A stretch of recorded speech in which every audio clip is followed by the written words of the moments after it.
আমরা ঢুকে গেছি ফোর্টের ভেতরে। কতদিন আগে বানানো এই ফোর্ট, কিভাবে পাঁচিল দিয়ে ঘেরা, যাতে বাইরের কোনো শত্রু আক্রমণ করতে না পারে।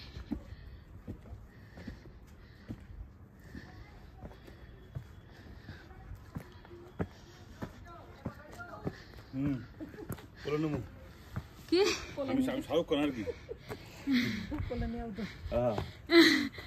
না না, ওই যে ওই সিনেমা চেন্নাই এক্সপ্রেসে কোলে করে নিয়ে গিয়ে সেই মন্দিরে তুলতে হয় না? আর ওই আগে হেদিকে মগা আঙ্গ যায় জিতে হ্যাঁ ওই ছিল কি বলে জানি ওই যে হ্যাঁ হ্যাঁ